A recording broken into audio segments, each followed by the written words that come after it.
जुल्म का अंजाम। कराची के एक बड़े घर में अमीर साहब अपनी बीवी और बच्चों के साथ रहते थे। उनके घर में शाजिया नाम की एक गरीब नौकरानी काम करती थी। शाजिया सुबह से रात तक साफ सफाई, खाना और बर्तन करती, मगर उसे कभी इज्जत नहीं मिलती थी। बेगम साहिबा हर छोटी बात पर उसे डांटती, कभी खाना देर से बने तो चीखती और कभी बच्चों की गलती का इल्जाम भी शाजिया पर लगा देती।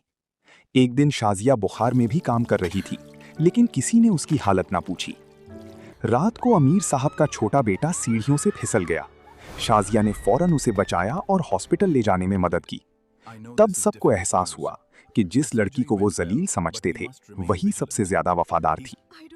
उस दिन के बाद घर वालों ने शाजिया के साथ इज्जत और मोहब्बत से पेश आना शुरू कर दिया। जोहान का बकरा और ईद। जोहान एक खुश मिजाज और प्यारा बच्चा था। ईद उल अधा आने वाली थी और वो अपने अब्बू के साथ बकरा खरीदने बाजार गया। बहुत सारे खूबसूरत बकरे थे, मगर जोहान को एक सफेद और भूरा नन्हा सा बकरा बहुत पसंद आया। उसकी बड़ी बड़ी आंखें और नन्ही सी दाढ़ी बहुत प्यारी थी। जोहान ने फौरन कहा, अब्बू मुझे यही बकरा चाहिए। अब्बू मुस्कुराए और बकरा खरीद लिया। जोहान ने उसका नाम मिट्टू रखा।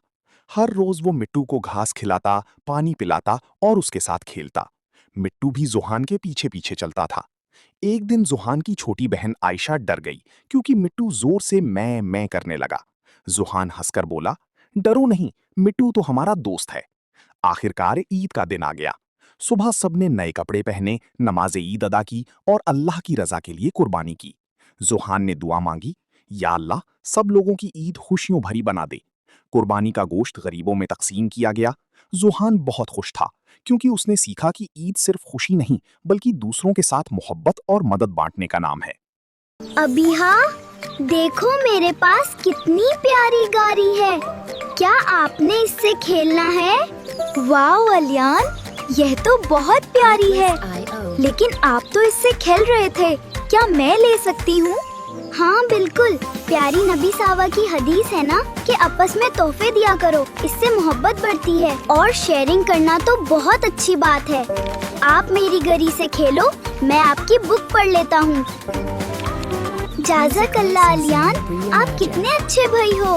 मेरी मामा कहती हैं कि जब कोई हमें कोई चीज दे या हमारी मदद करे तो हमें थैंक यू या जाज़ाकल्लाह कहना चाहिए। हाँ बिल्कुल सही। और जब हम किसी से कोई चीज मांगे तो हमें प्लीज या बिस्मिल्लाह कहकर लेनी चाहिए, इससे बातों में बरकत होती है। अच्छा अलियान, कल जब मैं स्कूल जा रही थी तो मैंने रास्ते में से एक बड़ा सा पत्थर हटाकर साइड पर रख दिया था। वाह अबीहा, यह तो बहुत ही नकी का काम है। रास्ते से तकलीफदेह चीज को हटाना भी सदका होता है, इससे किसी को चोट नहीं लगती। हाँ देखो, हम दोनों मुस्कुरा रहे हैं और कितने खुश हैं। अच्छा अबीहा, चलो अब मिलकर ये खिलौने समेटते हैं। जी बिल्कुल, सफाई निस्फे ईमान है। चलो हम दोनों मिलकर जल्दी से सब चीजें उनकी जगह पर रखते हैं, फिर मामा को सरप्राइज देंगे। चलो।